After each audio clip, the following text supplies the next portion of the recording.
Bienvenidos queridos hermanos a este nuevo episodio de Tierra Buena para el Día del Señor, en el que pues estamos tratando de reflexionar las lecturas y principalmente el Evangelio del próximo domingo, el cuarto domingo del tiempo ordinario, pero en esta ocasión vamos a leer las lecturas del domingo 2 de febrero, que es el Día de la Candelaria.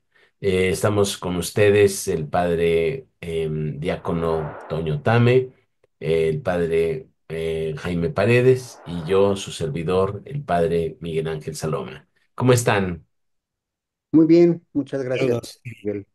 Muy bien, pues adelante. Jaime, tú comienzas la reflexión. ¿Quieres hacer un comentario antes? Vamos directo al texto. Al Perfecto. texto. Muy bien, ¿Nos puedes hacer el favor, Toñito, de leer el texto? claro, con mucho gusto.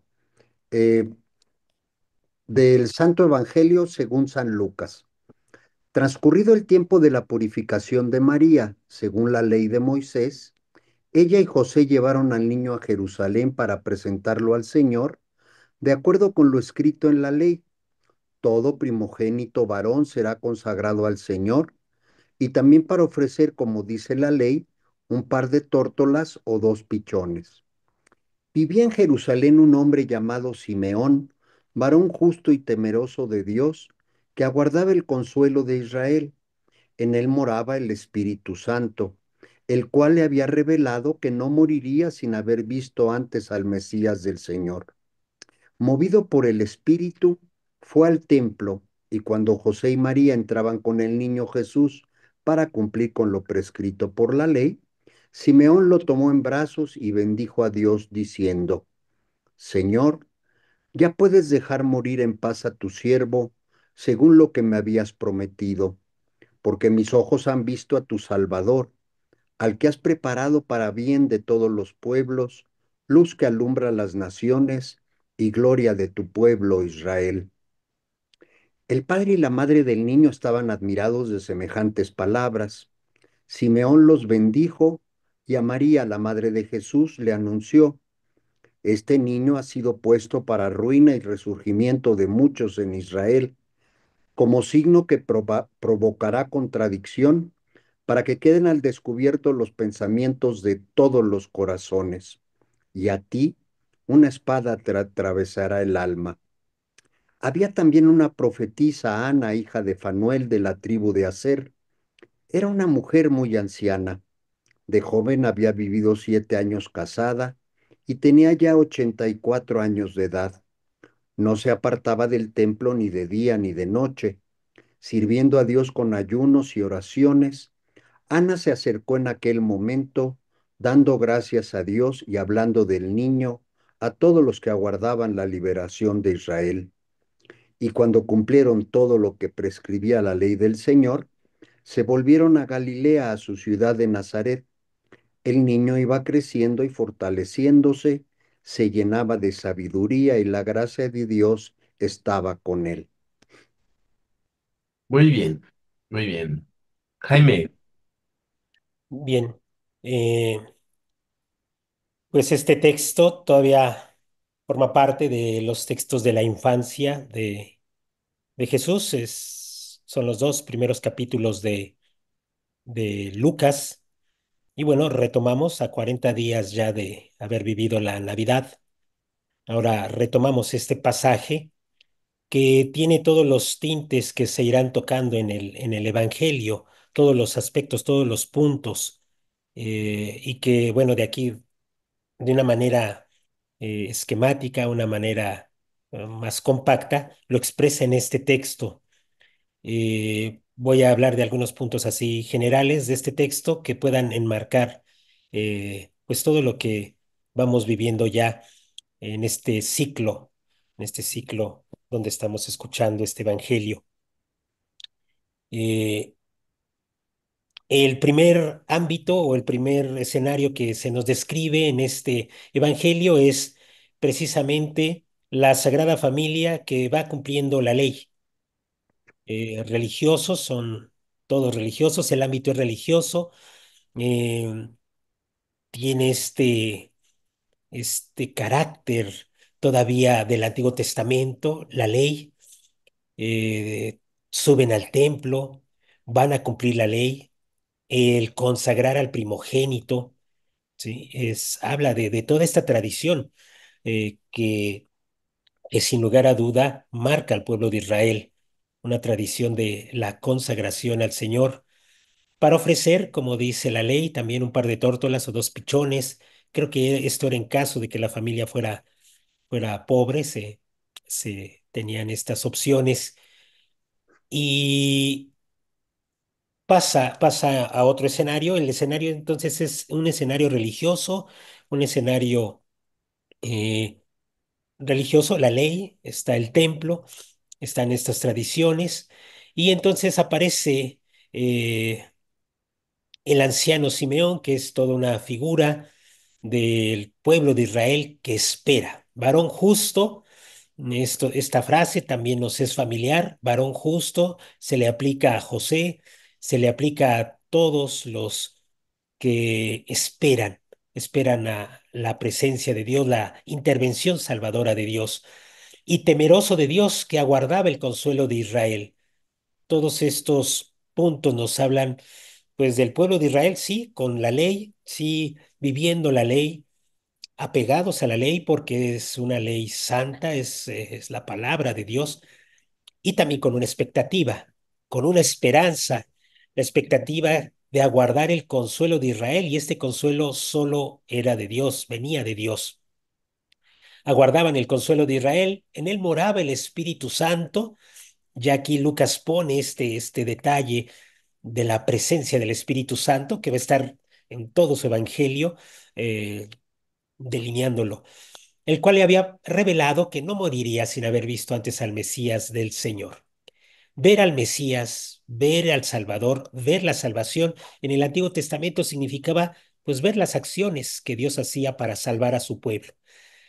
De hecho, la historia de Israel parte de un evento, de una intervención de Dios, de una intervención salvadora, les rescata de Egipto. Es así como se origina la historia, es así como empieza la historia. Es una historia de salvación, una historia de liberación, una historia de intervención. Dios interviene en favor de su pueblo, y esto es lo que esperan, esto es lo que van viviendo, esto es lo que se va alimentando a lo largo del tiempo, y es en los pobres de Israel, en los sencillos de Israel, como esta esperanza se aviva de una manera más clara. Simeón tiene ese significado, es el pueblo de Israel en espera, en expectativa. Y entonces viene ya el encuentro, ya se encuentra esta parte del Antiguo Testamento, digámosle así, la ley, la expectativa del pueblo, los temerosos de Dios, el varón justo, los que aguardan el consuelo de Israel, todos estos elementos veterotestamentarios tienen ya su punto de encuentro, y es precisamente este, esta parte ya del Evangelio. José y María entraban con el niño Jesús para cumplir con lo prescrito por la ley. Vuelve a remarcar este ámbito religioso, este ámbito de cumplimiento. Simeón lo toma en brazos y bendijo a Dios diciendo, y este es como el centro del Evangelio: Señor, puedes dejar morir en paz a tu siervo, según lo que habías prometido, porque mis ojos han visto a tu Salvador. No solamente veo ya los acontecimientos de salvación que pues toda la historia del pueblo de Israel tiene en su corazón, todos los israelitas, sino que ahora veo al Salvador, al que has preparado para bien de todos, y esto es luz, luz que alumbra a las naciones y gloria de tu pueblo Israel. Es como una profecía, es esta acción salvadora de Dios, esta presencia del Salvador será para todos, para el pueblo de Israel y para todas las naciones. Es una profecía. Recordemos en el Antiguo Testamento que en el libro de Joel, creo que es capítulo 2, habla de que todos poseerán el Espíritu Santo cuando sean esos tiempos mesiánicos, todos poseerán el Espíritu Santo y profetizarán. Ya también se había vivido esto en el pueblo de Israel con Moisés, todos profetizarán. Eso es ya como el signo de que Dios va colmando la historia, va llenando la vida, va llenando toda la historia, todos los rasgos de la historia. Y entonces aquí aparece Simeón, al final también aparece Ana, profetiza, todos profetizan, hablan del niño, hablan del Salvador. ¿Qué profetizan? ¿Cuál es el centro de este anuncio? Es la salvación en Jesucristo. Este es, por eso decía que es el centro de este evangelio, es precisamente Jesús Salvador. Es Jesús que va a salvar y es la luz para todos. No podemos escaparnos de esta luz.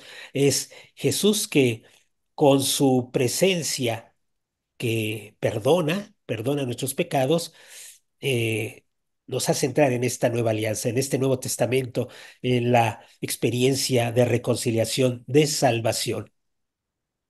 Por supuesto que a esta oferta de salvación el ser humano se resiste. Y entonces aparece otras palabras del anciano Simeón, también proféticas, donde habla de algo como dramático. Este niño ha sido puesto para ruina y resurgimiento de muchos en Israel, como signo que provocará contradicción. Pondrá al descubierto todos los pensamientos de los corazones y a ti una espada te atravesará el alma, dirigiéndose a la Virgen. Es decir, tiene este giro dramático, va a provocar contradicción. eh, ya la presencia del Salvador significa que el hombre llega a un punto culminante de su historia, que es la de tomar decisión. Dejo que me salve, permito que se haga su voluntad en mi vida, voy cediendo ya a todo lo que soy a la voluntad de Dios o ya o no, o me resisto o empiezo a poner mis propias trabas, mis propias resistencias y entonces puedo quedarme fuera. Termina el Evangelio, ya lo había mencionado, con la presencia de Ana, hija de Fanuel, ya anciana, y es profetisa, dice también una profetisa, Ana. Y hablaba, dice el texto, de Dios. Se acercó en aquel momento dando gracias a Dios y hablando del niño a todos los que aguardaban la liberación de Jerusalén. Ahí está también el otro carácter, bueno, ahí está también enunciado el carácter salvífico de, de la presencia de Jesús, Jesús Salvador. Concluye el texto con este rasgo familiar, regresan a Nazaret y el niño seguiría creciendo, fortaleciéndose. Entonces, pues me quedo en este punto, en el punto de la salvación. Jesús es Salvador, Jesús entra en nuestra historia, está en medio de nuestras expectativas, en medio de nuestra sed de consuelo, como el pueblo de Israel, eh, y podemos ver a Jesús, podemos ver su salvación, podemos entrar en esa nueva dinámica, esta experiencia de salvación, que bueno, ya sería todo, también todo un tema que en algún momento pudiéramos ir desarrollando a lo largo de estos domingos, los evangelios, Jesús Salvador, de qué ha venido a salvarme, cómo entra en mi vida, cómo entra. Aquí habla de entrar en un santuario, la primera lectura, el salmo responsorial, portones, alzaldos y teles. Habla de la entrada de Jesús. Puede ser a nuestra historia, a nuestra vida, y va a entrar salvándonos. Por ahí yo dejaría el comentario. Muy bien, padre diácono. Yo quisiera comentar, ya ven, siempre digo que a mí me gusta mucho la historia, y entonces encontramos, queridos hermanos, que esta fiesta se empieza a celebrar, o son las noticias más antiguas que tenemos, hacia el siglo IV, y se celebra tanto en Oriente como en Occidente. Pero vemos que principalmente por una influencia francesa, esta fiesta toma un carácter penitencial, ¿no? Era una preparación para acompañar a Jesús a su presentación y a la purificación de María.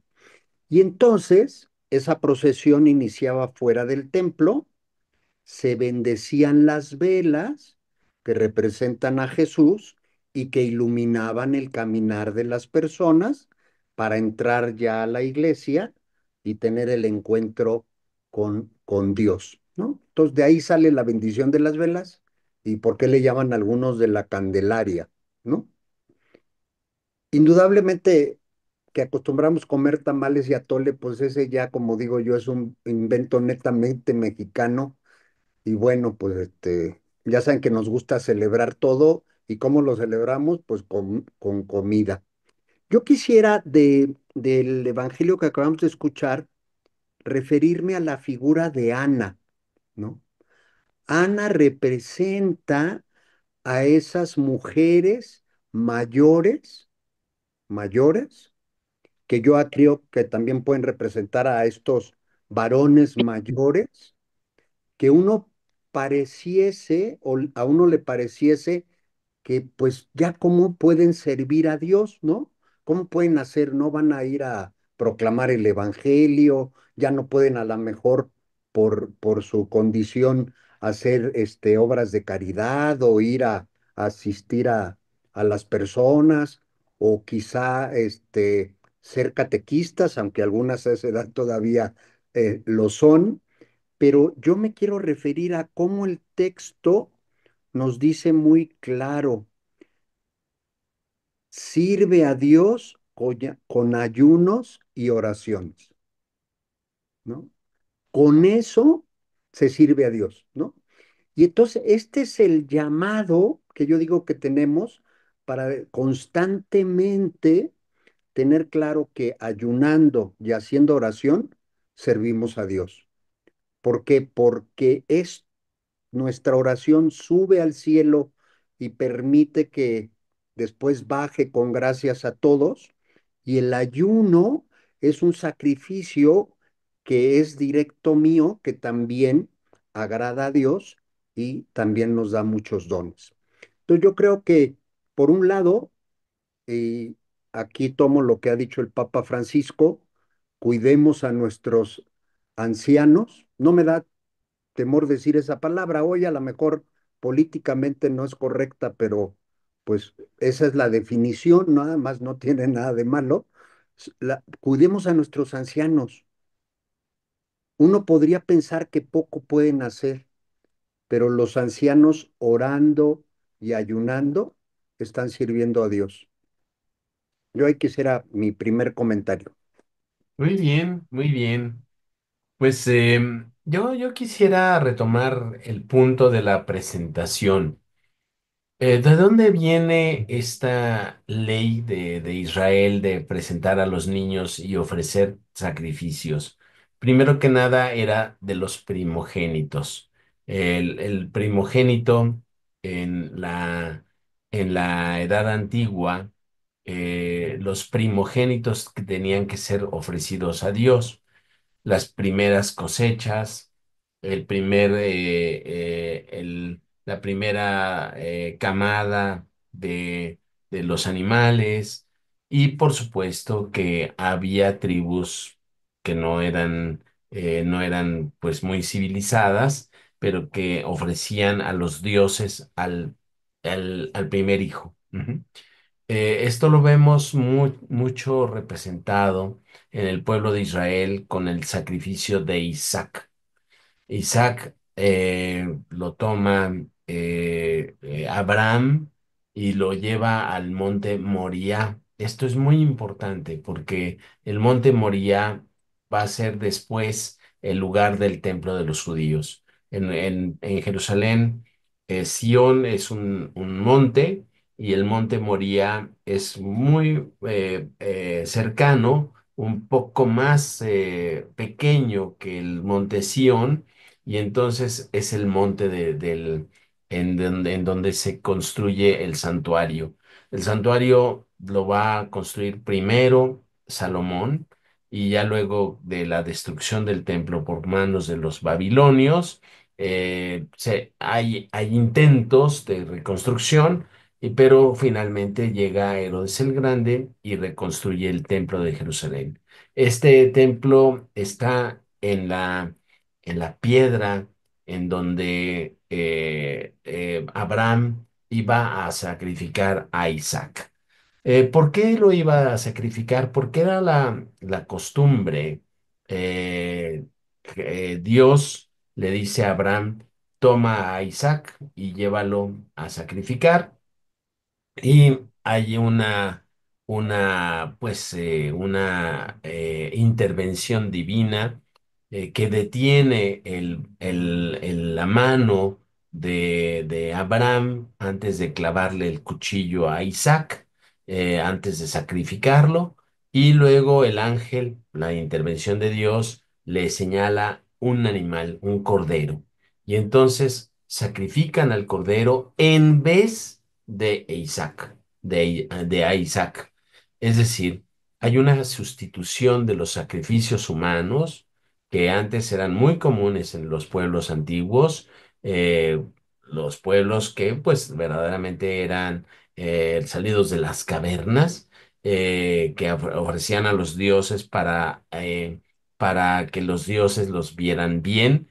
Hay una sustitución del hombre con respecto a los animales. Y esto, a la larga, eh, surge la ley de Moisés, que dice que hay que sustituir a los primogénitos por un animal.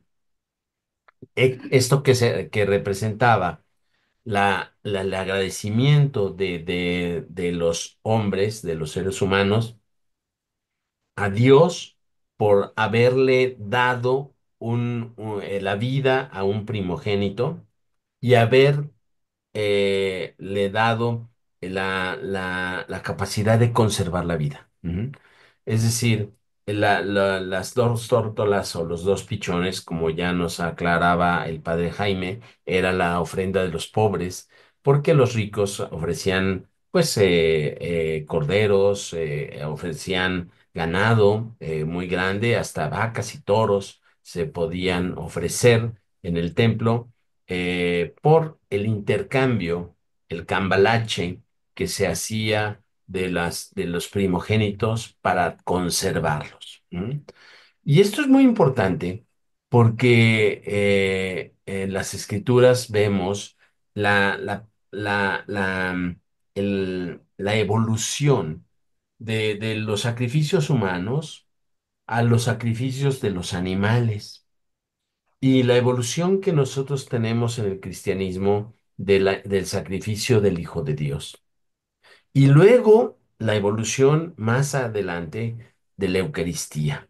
La Eucaristía se engarza a este sacrificio que viene evolucionando del sacrificio de los seres humanos, de los primogénitos, luego el intercambio con los animales, y luego el sacrificio del Hijo de Dios, el verdadero Cordero de Dios, porque los sacrificios de los animales eran, por un lado, la sustitución de los primogénitos y por el otro lado, la remisión de los pecados. Los sacerdotes del templo de Jerusalén ofrecían sacrificios de animales para la remisión de los pecados, para el perdón de los pecados. El pueblo judío ahorita no tiene templo y entonces pues hacen un día de expiación que se llama el Yom Kippur, pero los israelitas en tiempos de Jesús, cuando estaba el templo de Jerusalén, tenían que ir anualmente a ofrecer un sacrificio para el perdón de los pecados. La carta a los Hebreos nos explica que estos sacrificios de los animales eran simbólicos, pero el sacrificio del Hijo de Dios es real. Dios nos perdona por la obediencia de Jesucristo en la cruz y así nosotros podemos celebrar la Eucaristía domingo a domingo o diariamente, conectándonos con este acontecimiento del sacrificio de Jesús. Es decir, Dios estableció una cadena de evolución en este sentido. Ya no tenemos sacrificios humanos, ya no tenemos sacrificios de animales, pero sí tenemos el sacrificio del Hijo de Dios en la obediencia, que esto es real, no es un símbolo, sino es real, el que el Hijo de Dios murió en la cruz. Y esto es el signo de contradicción de Simeón. Este es lo que le dice a María, pues una espada te clavará el pecho, ¿no? Serás testigo de un acontecimiento radical, un acontecimiento que cambia la historia del hombre, que cambia la historia de la relación del hombre con Dios. Ya no es un sacrificio de animales, sino el sacrificio del Hijo de Dios que da la vida para que nosotros tengamos vida. Y esto hace que nosotros diariamente o domingo a domingo podamos conectarnos con esta vida que brota de la cruz en un símbolo, perdón, en un signo sacramental que es el pan y el vino convertido en el cuerpo y la sangre de Cristo. Esto es la evolución. Y nosotros comiendo de este cuerpo y bebiendo de este vino, de esta sangre, nosotros nos hacemos como hostias vivas, ¿no? Como dice San Pedro en su carta. Nosotros eh, adquirimos esta fuerza de donarnos a nosotros mismos. Es decir, estamos en una fiesta muy, muy, muy importante, que no podemos desconectar con la cruz y no podemos desconectar con la Eucaristía y no la podemos desconectar con el gran don de Dios del amor que se hace en nosotros amor hacia los demás. Esto me parece que es una fiesta que a veces no la comprendemos. Sí, vamos a llevar nuestras imágenes del niño Dios a que nos las bendigan. Es muy, muy importante, pues el vestidito, que no sea de marinerito, ni del Club América, ni cosas de esas, porque son verdaderamente ridículas. Pero sí, vamos a vestir al niño, vamos a llevarlo a la parroquia, pero la bendición es otra cosa. La bendición es una expresión de que nosotros fuimos bautizados, injertados en esta pasión de Cristo y por lo tanto tenemos que ser como hostias vivas. Ujú. Jaime, ¿qué más? Yo le dejaría ahí con este. Muy bien, muy bien. Padre José Antonio, No, yo también creo que ahí muy ya bien. dijimos. Ya nada más reiterando lo que dijeron el padre Jaime y el padre Toño, que Simeón y Ana representan al pueblo de Israel. Me gusta mucho pues la reflexión que hace el padre José Antonio de los ancianos, pero hay un dato de números que nos pueden ser útiles. El 7 estuvo casada 7 años, es decir, la plenitud de la alianza del Antiguo Testamento. La alianza del Antiguo Testamento se refiere al matrimonio. Algunos textos de los profetas hablan de la relación con Dios como un matrimonio de Dios con nosotros, con el pueblo de Israel particularmente. Entonces, Ana representa este matrimonio, esta relación con Dios que no se ha roto, no se ha roto. Fue una relación plena del resto de Israel, los que siguieron confiando en Dios, porque el pueblo de Israel se desvió mucho, pero hubo personas que estaban centradas en la alianza. Y los 84 años de edad nos dan una buena pista. Es una multiplicación de 7 por 12. Ujú.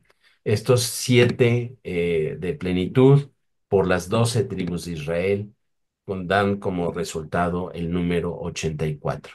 Es como que estamos todos involucrados en el pueblo de Israel, pues los 12 apóstoles son los sucesores de las 12 tribus de Israel. Entonces estamos todos representados en esta mujer que está día y noche alabando al Señor. Bien, pues si no tienen alguna otra cosa, despedimos a nuestros hermanos y les damos las gracias por seguirnos. Vamos aumentando las vistas, pues poco a poco. No hacemos nada para propagandearnos, pero les agradecemos mucho las vistas porque nos hacen sentir que pues estamos sirviendo al pueblo de Dios. Nos vemos pronto. Hasta pronto.